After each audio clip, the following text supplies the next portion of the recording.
Hello everyone, welcome back to Newcastle Fans TV. Newcastle are through to the quarterfinals of the Carabao Cup and we are here live for Scoring the Play, so please give this video a like because we're doing this when it's very, very late. It's 11:15 UK time and Liam Kerr's got a big work quarter way tomorrow morning, so give us a like just for that. It has been three other games this evening in the Carabao Cup last 16 this evening. MK Dons 0, Leicester 3. Southampton 2, Lincoln 1, and Wolves 2, Gillingham 0. So 4 Premier League sides so far through to the Carabao Cup quarter-final draw, which will be on Thursday evening. We'll be doing a live stream for that as well, so make sure you get onto Newcastle Fans TV because I'm telling you now, we're going to be absolutely shitting ourselves hoping that we get a home draw and don't get a Man City. However, it's a score. Sorry, Liam's commenting saying he's lush. Is he?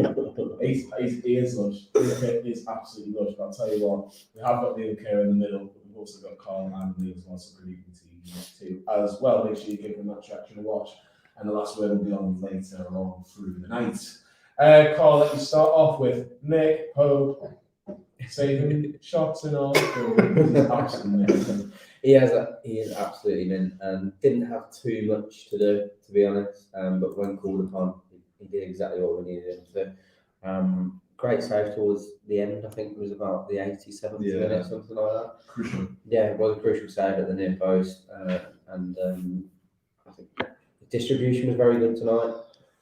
Commanded the back line as much as he needed to, but he didn't really have too much to do in terms of saves, and the one that he did, he pulled off spectacularly. So solid 7.5. We're doing the 0.5s. Yeah, this was brought in by you know. I know. And that is by Carl as a value member of Newcastle Fans TV. Make sure feathers. just put a like for the video just for the plug decimals, so that'd be fantastic. Yeah, 7.5 for Nick Pope. He is through to the quarterfinal along with all the outfield players, which Liam Kerr is going to start us off with. Dan Burn this evening playing left back. Very strong side by Eddie Howe. What did you make of Dan Burn today, Liam Kerr? I think some of the players were just off the ball today. I think there was a few players where they misplaced passes, they might have missed a few tackles, but they haven't played football in nearly over a month. So I think I'm going to go quite harsh and go 6. go 6 out of 10 this afternoon or this evening, should I say? But yeah, I think it was probably, I wouldn't say one of his worst games, but it was a bang average game for Dan Burn. I don't think he'd done anything particularly amazing. I think he just done his job to a degree. I think you see the handbrake off, didn't you, Carl? Yeah, definitely. I mean, we never expected Dan Burn to be unbelievably mobile, but yeah, you did see him a bit more off the ball than usual. But again, everyone's had a break, haven't they, unfortunately. And I think, me personally, it was something that I thought was going to benefit us, but it's taken a little bit longer than I expected for us to hit the ground running again. Yeah, 100%. Maybe it was probably a blessing in disguise having this game before Newcastle take on Leicester at the King Power on Boxing Day. Lee, you'll be at the King Power to see Leicester versus Newcastle. I will. You're also in level 7 to watch Sven Botman at the back for Newcastle this evening. I would love to do his chant because obviously the World Darts Championship is on live. Liam's to see if he score. I haven't seen it yet, to be fair, so what is the score? Got to give him an 8. Why? I don't think he was troubled too much. I think at Boxing Day, I think he'll have a little bit more problems than he did tonight. Same as Fabian Schär, same as Kieran Trippier and Dan Burn. So nice and easy, comfortable. Yeah, 8 out of 10. He's a Rolls Royce, regular starter. A couple of people mentioning again tonight that he should have went to the World Cup at least as third choice Dutch centre back. So yeah, 8 out of 10, and yeah, it's a good partnership. He's got a family share. Yeah, Dominic Solanke is very quiet today, and I agree with what Lee said. Sven Botman is a Rolls Royce, and he was good in the pre-season, mid-season friendly rather as well. So he certainly hasn't let that disappointment not making the Dutch squad effective. He's just continued the way he's left off from the Chelsea game. I've got Fabian Schär. I'll just say it's a tad bit not as good as Sven Botman. I'm going to go 7.5. Apologies in advance, Lee. Great effort in the first half. If you agree with me, if all these 0.5s that you don't like them, smash that like. Yes, please, if you don't mind. But yeah, 7.5 for me for Fabian Schär. good strike in the first half. Very lucky. He was, probably about a yard and a half away from making it 1-0 to Newcastle. Again, he wasn't severely tested, but I did think he was out of position a couple of times towards Bournemouth. Very few attacks, but not much difference between the pair of them. And look, they are our best two centre halves. With 40%, that was never going to be our best two centre halves. So that's The voice of reason. The voice of reason had an off day. See 40 later on. Yeah, we might do. Let's move on to right back rather, Carl, and Kieran Trippier. I think a lot of people were surprised to see him play on Saturday in that mid-season friendly, but it's nice to have him back in a Newcastle shirt, isn't it? Massively. I think, to be honest, I thought he was one that grew into the game because I thought there was a few misplaced passes from him to begin with. But essentially, there was a couple of things that he did in the second half. Just off the ball to put himself in the right position to kind of cover in for if Shares pushed up. And it was class from him, to be honest. He's the one, obviously we've got Bruno, but he's constantly a step ahead of everyone. His footballing brain is unbelievable. And for a right back as well, and I mean that with a great respect, obviously, but he's technically a very, very good footballer. He's got an excellent head on him, positionally fantastic. I don't disagree with Lee massively. I was going to ask Liam why he pulled such a face when Lee said 8 for Botman, because I think Botman did have a good game. I think Trippier was probably the man of the match for me personally, so I'm going to go with an 8.5. So I would have given him an 8, but you give Botman an 8, so 8.5. But yeah, I thought solid game. He's probably the one that I looked at. I thought he was consistently well over that 80 minutes of the game. Yeah, it was solid, really, really solid, and that's what you just get from Kieran Trippier. Like week in, week out. Solid performances, and great to see him back in a Newcastle shirt, not in an England shirt. To be honest, when I see Newcastle every week, of course we do. Let's move on to midfield. Joe Willock was sacrificed really after 60 minutes for saint-maximin because we needed that bit of urgency and a bit of pace going forward. Just wasn't Joe Willock's night tonight, was it? No, I think the last 2 games he's played, he obviously played in the friendly, he was poor. The game he played the day, he was poor. I think he was just a bit off the boil. I think because he was playing as a winger at one point, wasn't he? And I just don't think that suits his style. I think I think he's a lot better in the middle. I think Eddie Howe might have been playing Football Manager because he is actually quite good on the wing on Football Manager, the older version. But I just think he's just off the boil the day. I think I couldn't understand why Joe Lynn wasn't in the middle of the park for most of the game. That was just bizarre. But yeah, I think he was sacrificed for ASM. I think it was the right call. I think fans were starting to get on his back because I think everything he tried to do wasn't working. Every pass he got passing out was going astray. His touches weren't good. So I think I'm going to go with a 4 for Joe Willock the day. Wow, a 4. Yeah. Didn't expect you to get that low. Well, I think you've got to be sometimes truthful, and I think he has had a very poor game today.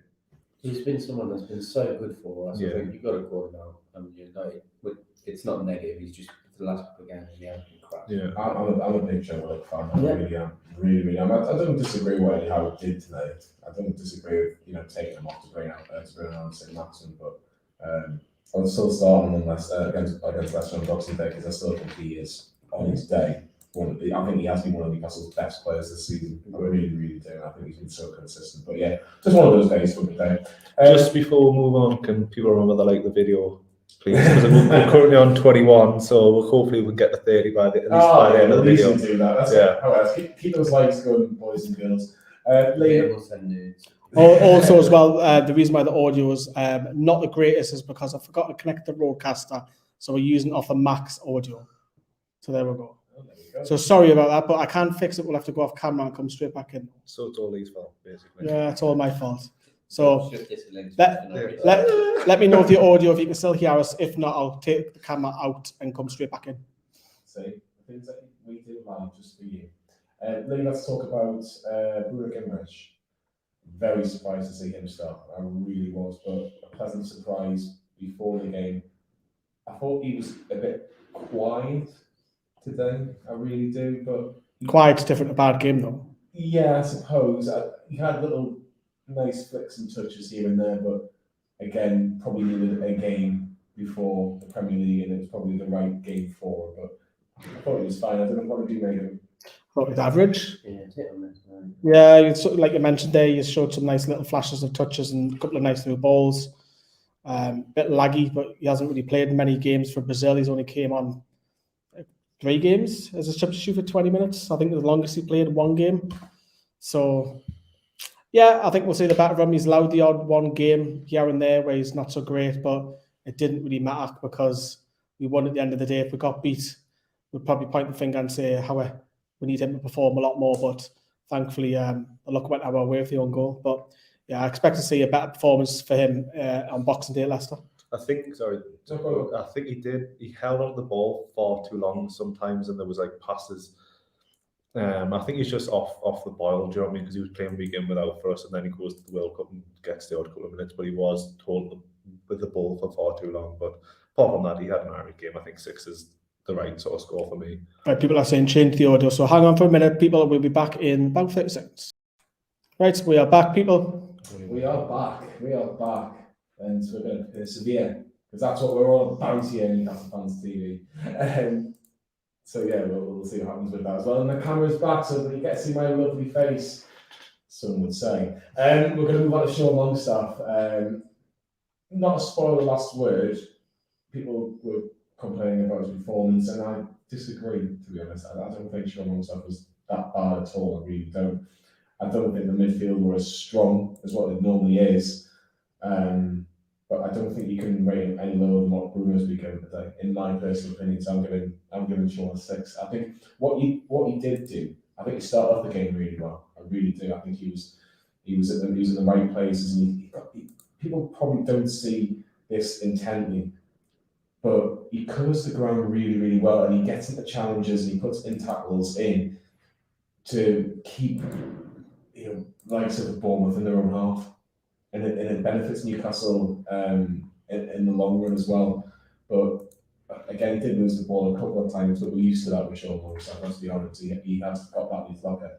But I don't think he was the worst player on the pitch today. I think probably Joe Willock was today. Maybe Mickey Almiron wasn't as good today. So we could touch about that later. But 6 out of 10 for Sean Longstaff for me today. And I know that I'll probably get a few interesting comments, shall we say. But get your comments in like this video as well. We'd greatly appreciate it going forward. And Carl, I'm going to give you Joe Linton. He started out on the left and then got brought back into midfield where he's a lot more comfortable. Yeah, massively more comfortable in the middle. It was kind of missing when he was out on that left-hand side. And like we've spoken about before, I just don't know why. He keeps, I don't know why that we kind of persevere with that kind of starting out on the wing. It just doesn't work. It hasn't worked for him since he's been here. It hasn't worked. He's always been effective through the middle. Again, wasn't his best game. Thought he held the ball up well when he had the opportunity. I thought he looked decent in terms of an outlet when he was high up the pitch. But again, I wouldn't give him any more than what Bruno or Sean Longstaff would give him personally. I don't think he was pulling up trees, so I'll give him a 6 as well. 6 out of 10 for Joe Linton this season. Do you agree or disagree? Get in the comments below. Liam, Miguel Neron, you've spoken about him a lot over the years. He runs a lot, but he has been absolutely brilliant for Newcastle this season. Some are arguing that he has been Newcastle's best player this season. How do you think he did tonight? The old Miggy's back. Is he not just back for this one game? No, he's back forever now. But Miggy forever as a little back. For people that haven't seen that, what do you mean the old Miggy's back? I just think that chance where you had it on the line pre-World Cup, you would have buried it.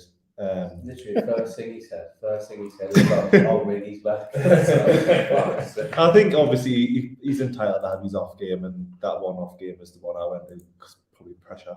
But Kersey 0-4-2-1 there tonight. Yeah, he's like shaking in his boots and might go back to Paraguay. But I think it was a hard one because I don't think a lot of players did particularly well. I think he's more. I was saying to you in the final third, it would just seem so slow.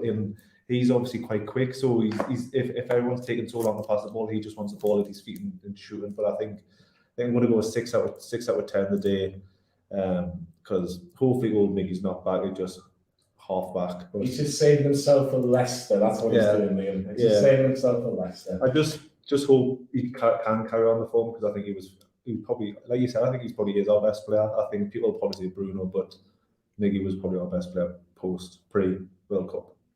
The former Bournemouth man was up front for Newcastle today, Lee, and I was quite surprised that Callum Wilson started. I think a lot of Newcastle fans, including myself, thought Chris Wood would start today, because the priority, or what people thought was the priority, is the Premier League. But he did start Callum Wilson, got the goal, which apparently, according to Sam Nolan in our WhatsApp group, it should have stood in the first half. But that was pretty much all he had all game. It was just one of those nights where he just didn't really get involved too much. Maybe Bournemouth did a bit of a good job on him. Yeah, we both said Chris Wood that start, didn't we? Thankfully, he didn't. Good luck whoever gets Chris Wood later. Don't put that on me, Johnny. Hustled and bustled. There wasn't enough chances for him coming his way. I said in the WhatsApp group, didn't I? I said, where's the crosses from the left? Funny enough, Dan Burn crosses, and you mentioned Miggy on the line. Kind of put it away with his right foot. He didn't have enough service for me. Probably would have scored him high if that goal was given, but because it's not, I'm going to score him 6. I think it was just quiet night, but great to see him back, because there was some rumours going around in the England camp that he's got this niggle, but Adiels went straight in. That tells me that he's ready for game time and roll on Leicester. So I expect him to start again, because Isak's still missing. Yeah, like the video, if you think Callum Wilson should start against Leicester, or do you expect him to start against Leicester, get in your comments as well, because that'd be really, really good. I've got the first substitution for Newcastle, and that's Alan Saint-Maximin. That was great. It was great to see him on, actually. I was quite surprised that he was on as early as he was in terms of like that 58th minute, but he took us up the pitch, which is what we really needed. I felt that Newcastle needed to have an out-and-out winger against Bournemouth's fullbacks, and he certainly provided a bit more attacking threat, which is good to see. But I don't think he was that brilliant against Rayo Vallecano, which I know is just a mid-season friendly, but it is just one of those things. Look, he laid it on a play to Chris Wood. He laid it on a play for Bruno as well, which was a bit unfortunate. Might have been a penalty for Newcastle there, but he was effective, and he was a real threat for Newcastle going forward. I'm going to go 6.5 for Alan Saint-Maximin. There is a debate, there is an argument now whether to start him against Leicester, or you continue with that Joe Linton, Joe Willock debate as well. So it is interesting to see what Eddie Howe will do on Boxing Day. Just to put him with VSM, I think he was needed at the right time. Oh, 100%. You actually went 6.5? Yeah. I think he was the best attacking player of the night. How do you see even nine? though he only played half an hour. Yeah. I think a 7 would be the standard. You're not changing your mind. How about let's bully him? Oh, well. Sorry, I'll just click the button. No, look, I think there's a debate. I think Alan Saint-Maximin is probably going to start against Leeds, in my opinion, if he stays fit. Because I think it's definitely been changed to 7 now, isn't it? I can't actually see what's been changed to, but I'm sure I'm getting laughed at. But yeah, look, let's keep that full going with Alan Saint-Maximin. We can, come off the bench potentially against Leicester, maybe start against Leeds. We've got a really good player on our hands. Carl, there was 2 substitutions for Newcastle. There was Jacob Murphy and Chris Wood, and I'm going to give you Christopher Wood. Good luck. And he just had enough time, him and Jacob Murphy, to be scored. So good one. That miss was absolutely fucking shocking. Absolutely shocking. It doesn't matter that it was offside. It was a terrible miss. He's what, 8 yards out? 8 yards out? And he genuinely probably has hit 4D in level 6. Genuinely, it was poor. And I feel for him, because I actually feel like I'm happy that we signed him. I'm happy with the contributions that he's had for the club. And it's becoming a little bit of a meme, to be fair, when he's having these bit part appearances. I feel like we don't play the style that suits him. 100%. Yeah. So when Chris Wood comes on, they still play the way that Callum Wilson would expect. Trying to get him So behind, it's just with not Chris happening. Wood, you would want long balls. We're playing with inverted wingers. They're coming in. But this is, so I'll never take away from that what Eddie Howe does, because tactically he's a genius, and I genuinely think he had every intention of the game going the way it did when he brought Maximin on in terms of stretching it out wide. And then my thought process with him bringing Chris Wood on was to play long balls for him to hold the ball up and bring Maxi and Jacob Murphy in, but we just didn't do that. So I do feel for him in that regard, but when you've got that opportunity at this level, you cannot miss those. That's what you're paid to do. So, I mean, I'm not going to just give him a 5. You know, 4. Who did you give a 4 to? Willock. Yeah, and yeah, 5. Feel for him to be fair, but he's got to bury that. Jacob Murphy didn't do much more. He done a couple of free kicks, didn't he, Liam? What did you make of his performance? He didn't do a lot per se in the game, but I think he was making some very good runs where He won a lot. He didn't actually run a lot. This is a different run a lot. This is run a lot with sense. So he was actually making good runs, and Miggy just That runs. was the sense bit on the back of the t-shirt, isn't it? But like he was The making. first 10 minutes he was crap. The second 10 minutes he was alright. Yeah, he was making like runs where people just weren't releasing the ball enough. I think that was the problem with the day, was we weren't releasing it. I think he I think he was on for another 10 minutes and he got 5.5. Just wait until he does 100 minutes within 10 minutes. I think you've just got to go similar to Chris Wood. I don't think he was. I'm going to go 5 because Lee's also written down now, so I've got it. But I think, like I was saying earlier, I think in the final third we just weren't releasing things quick enough, and I think if we did that, we would have smashed Bournemouth all over. And I think that's where Jacob Murphy excels, is when there's time, when there's space behind where he can run into, which he did a lot. But he probably did it 4 times in 20 minutes. 100%. I think credit to Bournemouth that they were very difficult to break down. The low block was certainly what Gary O'Neill seemed to try and implement to this Bournemouth team, and they have had a certain spug as well. So considering the circumstances, I actually think Bournemouth did okay defensively. I think they really frustrated Newcastle at times. Look, let's talk about Eddie Howe. I'll let you start with him before we all have our little say and try and get a mark together. In terms of team selection, really, really strong team. Made the correct subs at the right time in regards to saint-maximin. Newcastle are through to the quarter-final. This is a stat and a half. Newcastle have now reached the quarter-final for the 4th time in the League Cup in the last 16 seasons. So it's 1 every 4 years. Wait, give us a trophy then. It's like a World Cup. We'll play well every World Cup. Exactly. What did you make of Eddie Howe in terms of tactically tonight, Lee? Yeah, really strong. Buzzing, that was a strong lineup. We were debating the other day, weren't we? Going, what's he going to go with? But almost his strongest. I'll probably say ASM comes in left wing, and that's the strongest that he has available to him. Maybe drop Sean and move Joe Litton over. That's for me the strongest. But look, it's not a pretty game. I'm going to score him a 7. That's mine. But we won in 90 minutes. We didn't need penalties like we did at Palace.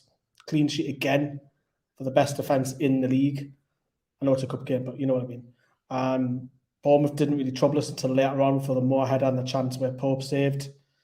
It was scrappy, it was rusty, but it's the first game back where the lads haven't had a competitive game for a month, so 7 for me.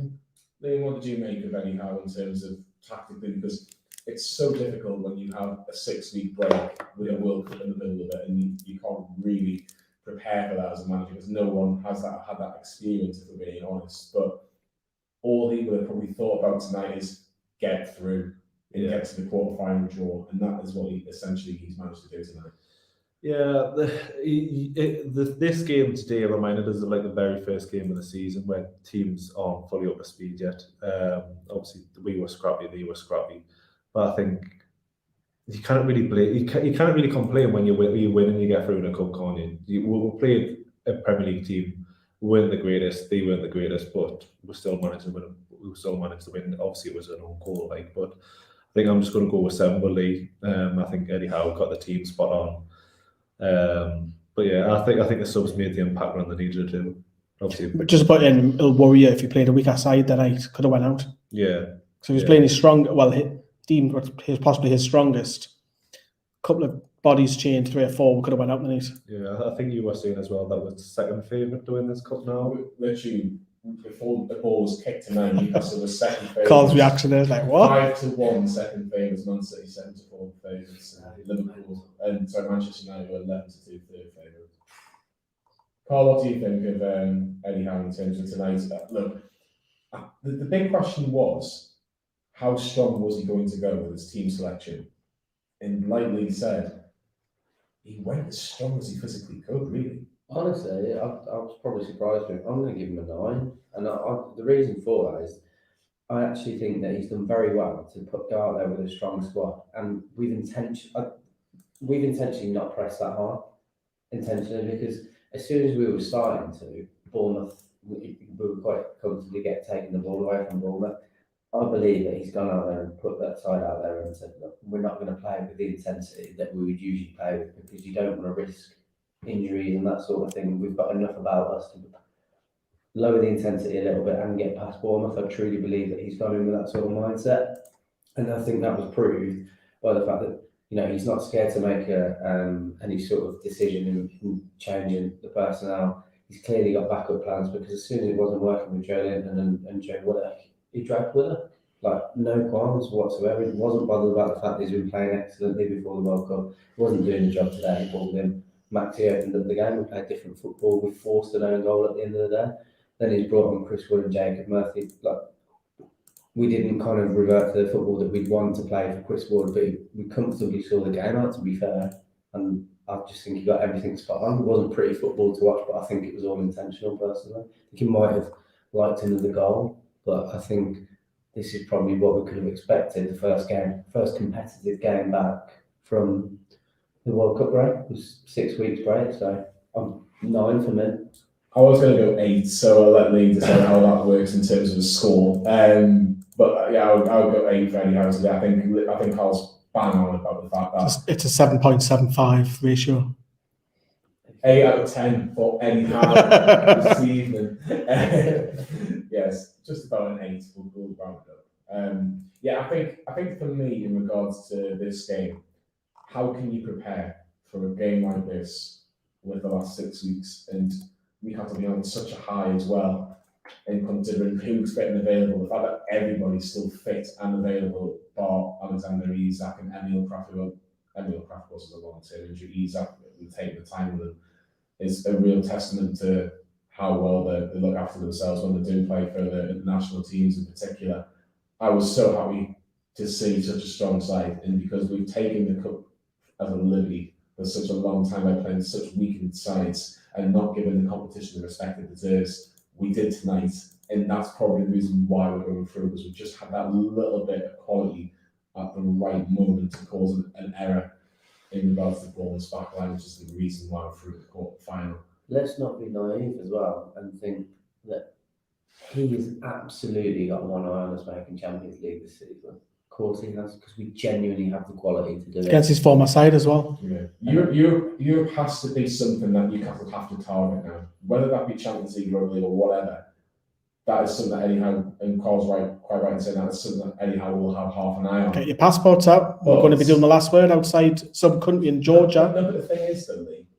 Looking forward to it? Yeah. But the thing is, though, this could also be dealt with if Newcastle get to the final of the League Cup. You know, if Newcastle get to the final of the League Cup, 2 opportunities, right? You're pretty much in Europe there and there anyway, because normally the bigger sides are in the FA Cup final anyway. So this is a real chance in Newcastle to get into Europe, and that question's quashed straight away. So that's why Eddie Howe maybe has decided to go as strong. Quarterfinals looks like it's going to be a Premier League side, because there's already 4 through. You've got Charlton, Brighton, Blackburn, Forest, Man United, Burnley, and then Man City, Liverpool. Well, obviously you don't want that winner. Exactly. So let's hope for a home draw, and then we'll see what happens after that. But yeah, 8 out of 10 for Eddie Howe. Make sure you give this video a like and get your scores and comments in for us to debate on our comments. Just before we end, I want to give Jay a shout out. He's just put in the comments before that he's in the Caribbean in the minute watching us on a cruise ship. Is another Caribbean the call? Oh no, let's not get into that. It's Caribbean. Pirates of the Caribbean. I'm very jealous. I'm very jealous, to be honest. But you know, who doesn't want to be at St James's Park seeing Newcastle win? It's in 6 degrees. That's all I'm saying. Fantastic. Under the lights at St James's Park, and Newcastle are through to the quarterfinals. The draw is on Thursday evening. We will be doing a live stream with our reaction to see who Newcastle will be facing in the week commencing the 9th of January. Let's just hope for a home draw. My thanks to Lee Lawler, my thanks to Liam Kerr, and my thanks to Carl Bryant. Have a fantastic Christmas and a fantastic New Year. If Newcastle keep on winning, what a little present that'll be. Thanks very much. See you later.